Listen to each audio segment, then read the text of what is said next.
बिस्मिल्लाहिर्रहमानिर्रहीम। अस्सलाम वालेकुम। मैं हूं आपकी मेंटोर और आप देख रहे हैं मेरा YouTube channel the design dojo. जैसे कि आपने देखा कि मैंने लास्ट वीडियो में आपको कुछ टूल्स के बारे में बताया था कि हमने देखा था सिलेक्शन टूल देखा था, zoom tool, hand tool, fill and stroke और हमने कुछ शेप्स को देखा था। ठीक है, सिलेक्शन टूल के बारे में हमने सीखा था कि हम उसको यूज़ करके कैसे शेप्स बनाते हैं, उनको कैसे मूव कर सकते हैं, कॉपी कर सकते हैं, रोटेट कर सकते हैं और रिसाइज कर सकते हैं। ठीक है, आज हम देखेंगे उसके साथ जो बिल्कुल साथ वाला टूल है डायरेक्ट सिलेक्शन टूल। जैसे ही आप कर्सर इसके पास लेके जाएंगे तो ये आपको इसका नाम शो करेगा जो कि है डायरेक्ट सिलेक्शन टूल और इसकी की भी आपको शो होगी जो कि है ए। ठीक है, जैसे ही नेम में सिमिलर है सिलेक्शन टूल के तो वैसे ही इसके एक दो काम भी सिमिलर है उसके साथ, लेकिन बाकी काम में ये डिफरेंट ही है। जैसे कि मैं आपको एक शेप लेके दिखाती हूँ कि मैंने एक स्क्वायर बनाया है। जैसे ही हम डायरेक्ट सिलेक्शन टूल लेते हैं, इसको हमने सिलेक्ट किया और हम इसको सिलेक्शन टूल की तरह मूव कर सकते हैं कहीं भी। ठीक है, ये काम हम सिलेक्शन टूल से भी कर सकते हैं और डायरेक्ट सिलेक्शन टूल से भी कर सकते हैं। और दूसरा काम इसका सिमिलर ये है कि जैसे हम सिलेक्शन टूल से कॉपी लेते थे ऑल्ट प्लस सिलेक्ट करके इसकी कॉपी लेते थे, वैसे ही हम डायरेक्ट सिलेक्शन टूल से भी इसकी कॉपी ले सकते हैं। ठीक है, ये हमने इसकी कॉपी ले ली है, लेकिन बाकी काम में ये डिफरेंट है उससे, और किस तरह डिफरेंट है वो हम डिस्कस कर लेते हैं। पहले मैं इसको डिलीट कर देती हूँ। ठीक है, अब मैं आपके सामने बनाती हूँ एक लाइन। ये हमारा लाइन सेगमेंट टूल है। ठीक है, ये हमने लाइन सेगमेंट बनानी है हमने। ये जैसे आपको ऐसे शो हो रहा है ना, तो इसका मतलब है कि ये आपको शो कर रहा है कि आपकी जो लाइन है ना वो स्ट्रेट नहीं है। जब बिल्कुल आपका इस तरह स्ट्रेट हो जाएगा तो ये आपको शो कर देगा। ये अब मुझे शो कर रहा है कि मेरी लाइन स्ट्रेट है और मैं इसको बना दूंगी। यहाँ पे छोड़ दिया मैंने इसको। ठीक है, ये आप जो हमारे पास स्मार्ट गाइड होता है ना, ये आप व्यू पे जाके अगर आप यहाँ से स्मार्ट गाइड को ऑन कर लें तो ये आपको गाइड करता रहता है कि आपका कर्सर कहाँ पर है और कैसे मूव कर रहा है और ये स्ट्रेट है कि नहीं, पाथ की बिल्कुल स्ट्रेट है, सेंटर के स्ट्रेट है कि नहीं, ये सब कुछ आपको गाइड करता रहता है। अब ये हमारे पास है लाइन सेगमेंट। स्कूल में ज्योमेट्री में आपने पढ़ा ही होगा कि हम इसको लाइन सेगमेंट कहते हैं विद 2 एंड पॉइंट्स होता है ये, लेकिन इसमें हम इसको एंड पॉइंट्स नहीं कहते हैं, हम इसको एंकर पॉइंट्स कहते हैं। ठीक है, ये हमारे पास से अगर अब ये देख रहे हैं कि इस पर स्ट्रोक का कलर आया हुआ है ब्लैक। ठीक है, अगर मैं यहाँ से स्ट्रोक को रिमूव कर देती हूँ, या आपने स्ट्रोक को रिमूव करना है तो इसको पे क्लिक करेंगे तो ये यहाँ पे स्ट्रोक रिमूव हो जाएगा। ठीक है, यहाँ पे हमारा स्ट्रोक 0 हो गया है, स्ट्रोक को हमने रिमूव कर दिया और अब आप देख सकते हैं कि हमारे पास सिंपल एक लाइन सेगमेंट है। अब डायरेक्ट सिलेक्शन टूल का काम क्या है? हमने लाइन सेगमेंट तो ड्रॉ कर ली है। ये क्या करता है, अगर हम इसके एक एंकर पॉइंट को सिलेक्ट कर लें तो हम इसको कहीं भी मूव कर सकते हैं, कोई भी इसको पोजीशन दे सकते हैं। आपने देखा था कि सिलेक्शन टूल में हमें पूरा जो शेप, पूरा जो ऑब्जेक्ट होता है हमें वो सिलेक्ट करना पड़ता है और हम उसको मूव कर सकते हैं। लेकिन डायरेक्ट सिलेक्शन टूल में एक काम ये आसानी है कि आप इसके एक एंकर पॉइंट को भी सिलेक्ट करके मूव कर सकते हैं। यहाँ से सिलेक्ट कर लें, वहाँ से सिलेक्ट कर लें, जैसे भी आपकी मर्जी है आप इसको सिलेक्ट करके मूव कर सकते हैं। ठीक है, अभी मैं फ़िलहाल इसको अब हम डिलीट कर देते हैं। अब मैं कोई और शेप लेती हूँ, जैसे कि मैं ये स्क्वायर को ही ले लेती हूँ। इसको मैं थोड़ा सेंटर में कर लूँ, ऊपर ले जाती हूँ। ठीक है, अब ये हमारे पास स्क्वायर शेप है। ठीक है, अब हम डायरेक्ट सिलेक्शन टूल लेते हैं, हम इसको एक एंकर पॉइंट से मूव करवा सकते हैं। ठीक है, ये मैंने एक एंकर पॉइंट को सिलेक्ट कर लिया है और अब मैं इसको जहाँ भी चाहूँगी मूव कर सकती हूँ। ठीक है, ये आप देख रहे हैं कितना इंटरेस्टिंग टूल है कि आप इसके एक एंकर पॉइंट को मूव करके इसकी शेप को कितना चेंज कर सकते हैं। ठीक है, और फिर जब आप इसको शेप को चेंज करेंगे तो ऑब्वियसली इनके एंकर पॉइंट्स भी चेंज हो जाएंगे। ठीक है, तो ये मैं Ctrl+Z करके इसको बैक टू स्क्वायर शेप कर देती हूँ। ठीक है, ये हमारे पास स्क्वायर शेप आ गई। अब हम क्या कर सकते हैं, अब हम डायरेक्ट सिलेक्शन टूल को सिलेक्ट करके इसके 2 एंकर पॉइंट्स को भी हम सिलेक्ट कर सकते हैं और हम उनको भी मूव कर सकते हैं। ठीक है, ये आप देख सकते हैं किसी तरह भी आप इसको मूव कर सकते हैं और आप कोई भी शेप बना सकते हैं। ठीक है, आप इसके इंडिविजुअल सिलेक्शन पॉइंट्स को, एंकर पॉइंट्स को आप मूव कर सकते हैं और कोई भी शेप बना सकते हैं। ठीक है, ये हमारे पास बिल्कुल ऐसे ही हैं एंकर पॉइंट्स, जैसे हमारी आर्म पे एल्बो होती है, उसका काम क्या होता है कि वो हमारी आर्म को बेंड करती है, वैसे ही एंकर पॉइंट्स काम करते हैं किसी शेप के साथ, ये उसको बेंड करने में हेल्प करते हैं। ठीक है, अगर ये एंकर पॉइंट्स नहीं होंगे तो ये बेंड नहीं हो सकते हैं। ठीक है, तो इसका आप देख सकते हैं कि बहुत इंटरेस्टिंग काम है। अब इसका एडवांटेज क्या है, हम देख सकते हैं कि हम इसको डायरेक्ट सिलेक्शन टूल को ही हम यूज़ करके इससे डिफरेंट शेप्स बना सकते हैं, डिफरेंट ऑब्जेक्ट्स बना सकते हैं। ठीक है, बहुत ही इंटरेस्टिंग चीज़ें बना सकते हैं हम इसके साथ। तो उसको बनाकर हम देख लेते हैं। सबसे पहले मैं कोई शेप ले लेती हूँ। मैंने स्क्वायर शेप ली है, ये मैंने इसको स्क्वायर शेप को ड्रॉ कर लिया है। अब मैं डायरेक्ट सिलेक्शन टूल से इसको सिलेक्ट करती हूँ और हम इसकी कॉपी ले लेते हैं। ऑल्ट प्लस सिलेक्ट करके मैंने इसकी कॉपी ली है और आप देख रहे हैं कि स्मार्ट गाइड हमें गाइड कर रहा है कि ये बिल्कुल इसके पैरेलल है, इसको इंटरसेक्ट कर रहा है और it will snap it to. मैं यहाँ पे इसको छोड़ देती हूँ। ठीक है, अब हमने इसको दोबारा से सिलेक्ट करना है और हमने इसकी एक और कॉपी लेनी है और आप ये देख रहे हैं कि ये इसके बिल्कुल पैरेलल है, इंटरसेक्ट कर रहा है इसको। तो यहाँ पे यहाँ पे मैं इसकी दोबारा से कॉपी नीचे की तरफ ले देती हूँ। ठीक है, ये हमने इसके बिल्कुल बराबर ले ली। ठीक है, ये हमारे पास बन गई। अब हम डायरेक्ट सिलेक्शन टूल लेते हैं और हमने इसकी पहले दो ऊपर वाले दो एंकर पॉइंट्स को सिर्फ हमने सिलेक्ट किया है और अब हम इसको मूव करेंगे। मैं इसको मूव करती हूँ इस तरह से कुछ। ठीक है, ये आप देखें इस तरह से मैंने इसको मूव किया है।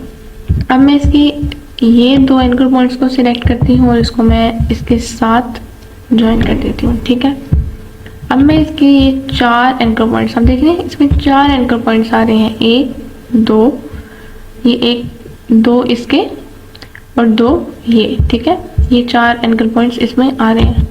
आपने ध्यान रखना है कि सिर्फ ये ही चार आए। ठीक है, अब हम इसको मूव करेंगे कुछ इस तरह।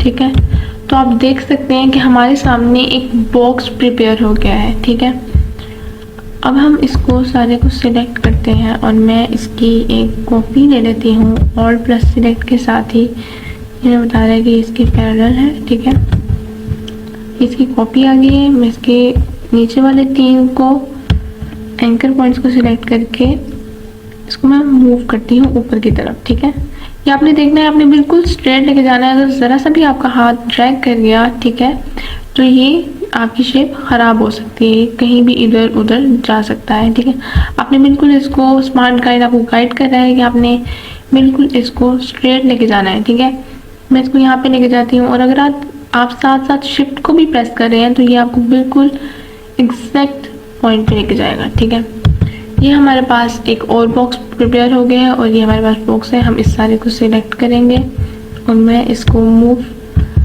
मैं इसको डायरेक्ट सिलेक्शन टूल से सिलेक्ट करती हूँ और इसको मूव करवा देती हूँ, बिल्कुल इस बॉक्स के ऊपर रख देंगे हम इसको। ठीक है, ऐसे।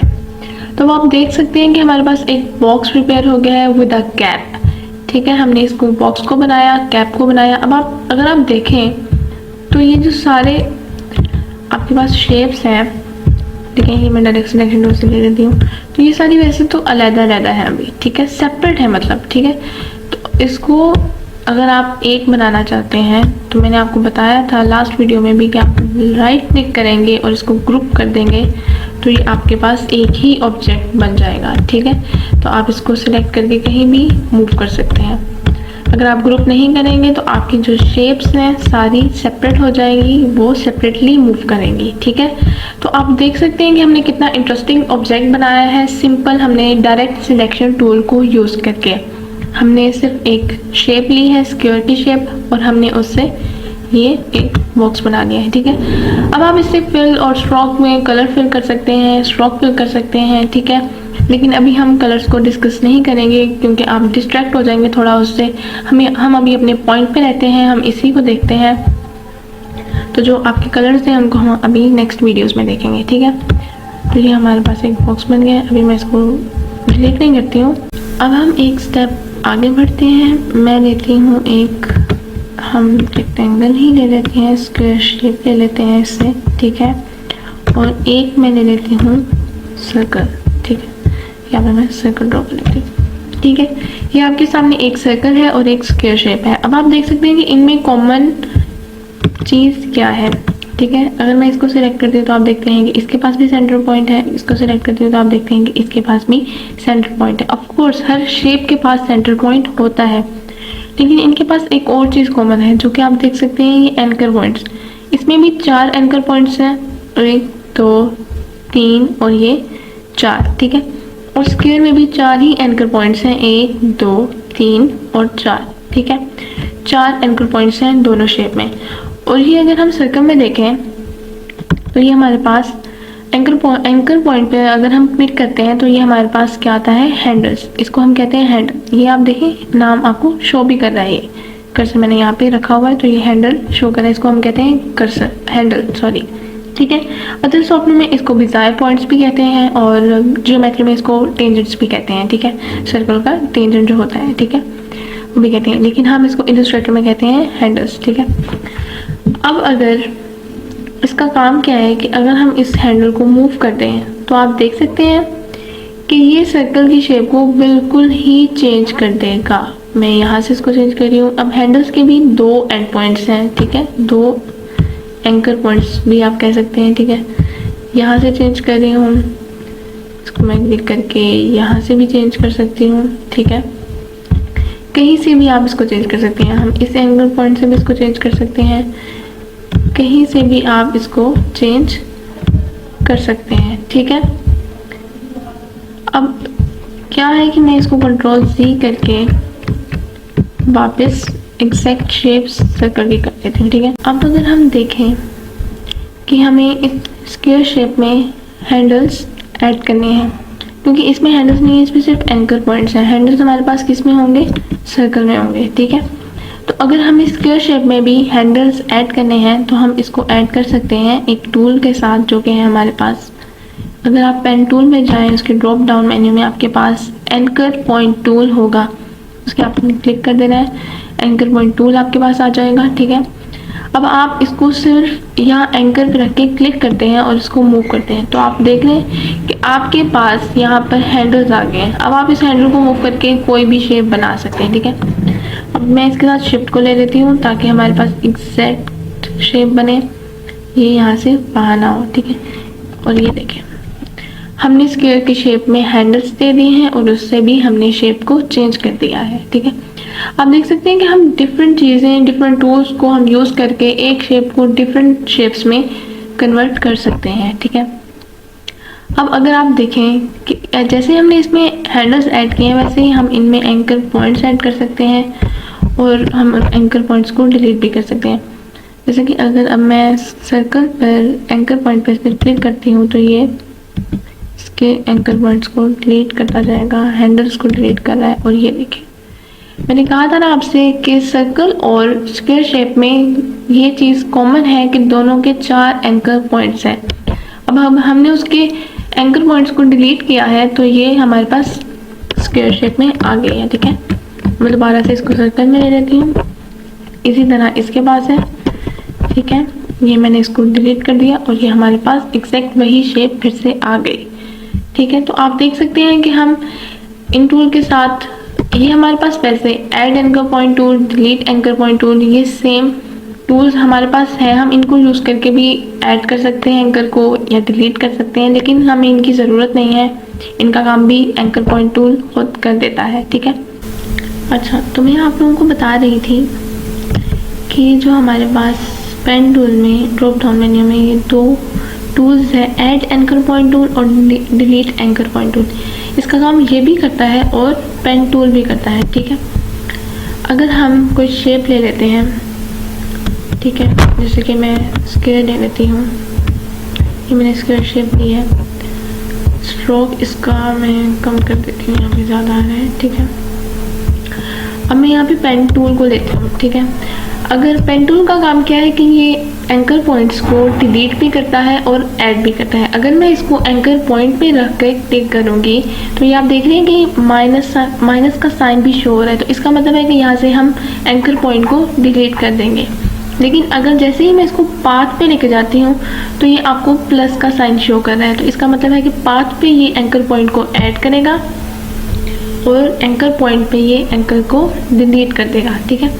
तो अब हम इसको डिलीट करके देखते हैं, या मैं एंकर पॉइंट पे इसको रख के क्लिक करूँगी तो ये आप देख सकते हैं कि इसने एक एंकर पॉइंट को डिलीट कर दिया, लेकिन शेप हमारे पास रही है, कुछ शेप चेंज हुई है लेकिन शेप है हमारे पास, और हमारे पास पाथ भी क्लोज है, ठीक है।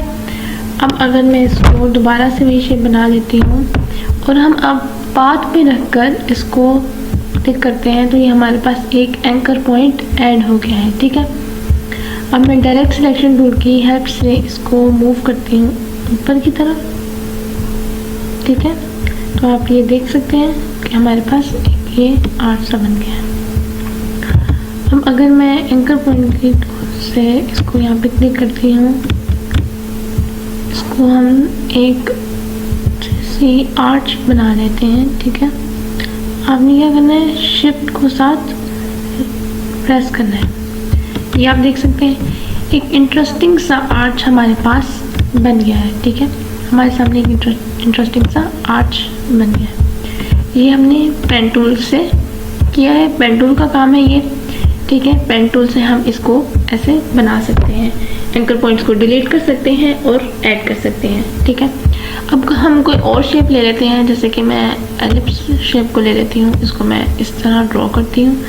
तो ये आप देख रही हैं ये एक अंडे की तरह का है, ठीक है। अंडे की शेप लग रही है, थोड़ी बहुत लग रही है, ज़्यादा नहीं लग रही, लेकिन चले हम इसको अंडे की शेप बना लेते हैं, हम इसको अंडे की तरह बना लेते हैं। डायरेक्ट सिलेक्शन टूल लेंगे, इसके ये दो एंकर पॉइंट्स को सिलेक्ट करेंगे और हम इसको अगर थोड़ा सा नीचे की तरफ मूव करेंगे तो आप देख सकते हैं कि ये एक अंडे की शेप में आ गया है, ठीक है।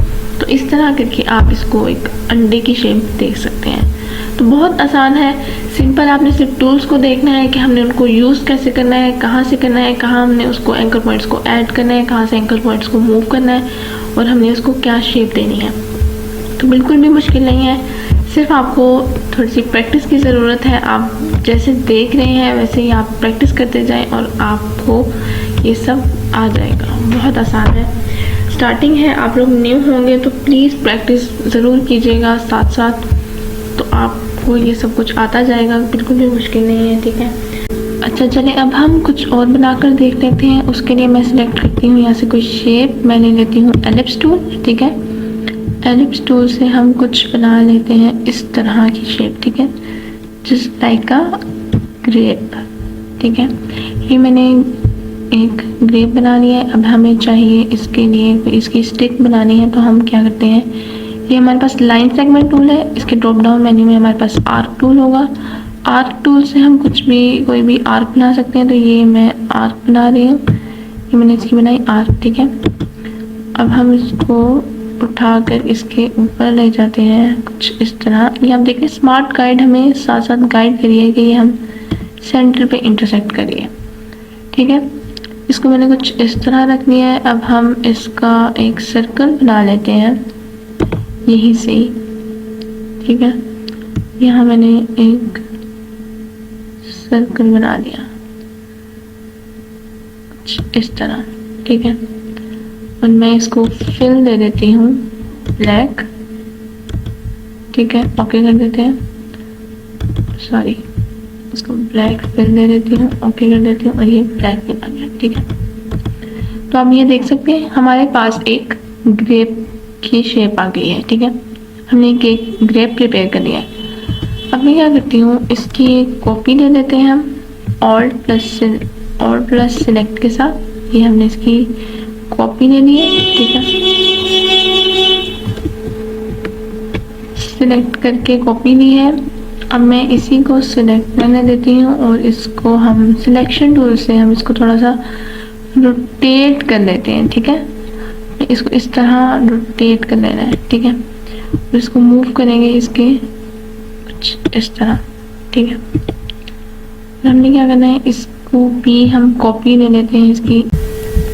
तो ये देख रहे हैं आप, हमने इसकी एक और कॉपी ले ली है, ठीक है। सिलेक्शन टूल के साथ मैं इसको सिलेक्ट करूँगी, ठीक है। पहले हम इसको एक ग्रुप कर लेते हैं, ठीक है। अब मैंने इसको सिलेक्ट किया है और हम इसको भी थोड़ा सा रोटेट करेंगे इस तरफ को, ठीक है।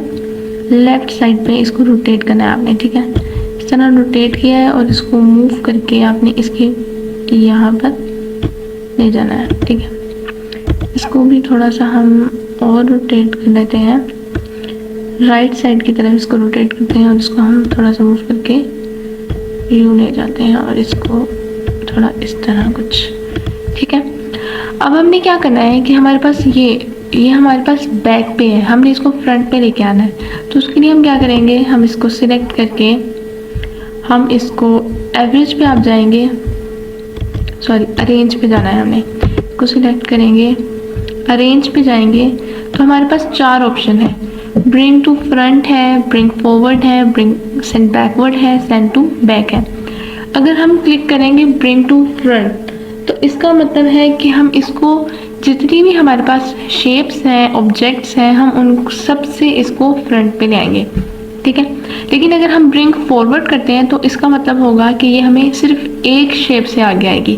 मैं आपको करके दिखा देती हूँ कि पहले हम ब्रिंग फॉरवर्ड करेंगे तो ये आप देख सकते हैं, इसको मैंने सिलेक्ट किया, अरेंज करना है आपने, ब्रिंग फॉरवर्ड करना है तो ये एक शेप से आगे आई है, ठीक है। लेकिन हमें ये चाहिए है अरेंज ब्रिंग टू फ्रंट, ठीक है। अब आप देख रहे हैं ब्रिंग फ्रंट करेंगे तो ये सब ऑब्जेक्ट सब शेप से आगे आ जाएंगी, ठीक है। फॉरवर्ड से सिर्फ एक शेप से आगे आएगी, ठीक है। तो ये सबसे आगे आ चुकी है, ठीक है। अब हम इस सब को सिलेक्ट करके ग्रुप कर लेते हैं और फिर इसकी एक और प्लस सिलेक्ट से कॉपी ले लेते हैं, ठीक है। ये हमारे पास कॉपी आ गई। हम इसको कुछ इस तरह इसके साथ अटैच करते जाते हैं, ठीक है। ये हम इसकी कॉपी ली हमने, इसको कुछ इस तरह अटैच किया, इसको हम थोड़ा सा रोटेट कर देते हैं, ठीक है। एक हम आप देखिए हम एक बंच बना रहे हैं, इसका बंच ऑफ ग्रेप्स, ठीक है। हम बंच ऑफ ग्रेप्स की कोई शेप देना चाह रहे हैं। ये थोड़ा सा रोटेट हो नहीं रहा है, थोड़ा सा ज़्यादा ही हो गया, आई थिंक सो। तो हम इसको थोड़ा सा राइट मूव करके ठीक कर देते हैं, ठीक है। आपने क्या करना है, अब आपने इसको मूव करना है, आपने इसको यहाँ पर ले आना है, ठीक है। हम पहले इसकी एक और कॉपी ले लेते हैं, थोड़ा सा और बंच को बड़ा कर देते हैं, ठीक है। यहाँ पर इसने आपको अटैच कर देना है, इसकी कॉपी लेनी है आपने, इसको आपने यहाँ पर अटैच कर देना है। जिस तरह मर्जी आप इसको अटैच करते जाएं, ये तो आपकी मर्जी है ना, ठीक है। हमने एक बंच बनाना है तो बंच ऑब्वियसली किसी भी शेप में हो सकता है, ठीक है। तो ये आप देख सकते हैं कि एक नाइस, एक डिफरेंट सा, इंटरेस्टिंग सा हमने इसका बंच बना लिया है, ठीक है। मैं इसको थोड़ा नीचे को ले आती हूँ कुछ इस तरह करके, ठीक है। तो आप ये देख सकते हैं कि हमारे पास ग्रेप्स का एक बंच आ गया है, ठीक है। अब ये हमारे पास क्या है, पेंट ब्रश टूल है। पेंट ब्रश टूल का तो आपको पता ही है क्या काम है। ये हम इससे एक इसको मैं सिलेक्ट करके डिलीट करती हूँ और हम शिफ्ट के साथ हम इसकी स्टिक बनाते हैं, ठीक है। शिफ्ट के साथ आपकी हर चीज़ जो है ना वो बिल्कुल स्ट्रेट बनती है, ठीक है। यहाँ से हम इसको थोड़ी सी, अब यहाँ से हम इसको आग दे देंगे, ठीक है, लाइक दिस, ठीक है। तो अब आप ये देख सकते हैं कि ये हमारे पास सारा एक बंच बन गया है। वैसे तो अगर हम इसको ग्रुप करेंगे तो ये एक सेपरेटली नहीं बल्कि एक साथ मूव होगा, वरना ये अलग-अलग मूव होता। तो आप देख सकते हैं हमने कितनी आज बेसिक सी चीज़ें बनाई हैं। डायरेक्ट सिलेक्शन टूल को यूज़ करके हमने बंच ऑफ ग्रेप्स बनाया है, एक एग बना के देखा है, एक बॉक्स बनाया है, एक बॉक्स विद आर्च बना के देखा है, हमने पेन टूल का यूज़ किया है, हमने आर्क टूल यूज़ किया है, एंकर टूल यूज़ किया है, ब्रश टूल का भी हमने थोड़ा सा कंसेप्ट ले लिया है क्योंकि इसका भी वैसे आपको पता है क्योंकि हम पेंट में भी इसको यूज़ करते रहते हैं, ठीक है। तो हमने ये इसके बेसिक सारे कॉन्सेप्ट्स लिए हैं। अभी हम बेसिक चीज़ें बना रहे हैं क्योंकि हमें अभी स्टार्ट है। तो जो भी बिगनर होगा जाहिर सी बात है उसको ज़ीरो कॉन्सेप्ट से वो आया होगा यहाँ पे सीखने के लिए, तो उसके लिए इजी होगा कि हम उसके लिए बेसिक शेप से बनाएं, बेसिक चीज़ें बनाएं ताकि उसको भी सीखने के लिए आसानी हो। बाकी आगे जाकर ऑब्वियसली बड़ी चीज़ें डिज़ाइन करेंगे, ज़्यादा कुछ सीखेंगे हम, तो उसके लिए भी आप प्लीज़ देखते रहें और जो भी मैं आपको सिखा रही हूँ प्लीज़ उसकी प्रैक्टिस ज़रूर करें क्योंकि practice makes a man perfect, ठीक है। तो आपने प्रैक्टिस ज़रूर करनी है, बहुत सारी प्रैक्टिस करनी है। अगर आप न्यू है तो प्रैक्टिस लाजमी है। ठीक है, तो आज का हम अपना टॉपिक यहीं पे ख़त्म करते हैं। अब हम मिलेंगे नेक्स्ट क्लास में। अपना बहुत सारा ख्याल रखिएगा, मुझे अपनी दुआ में याद रखिएगा। Thank you so much. Allah हाफिज़।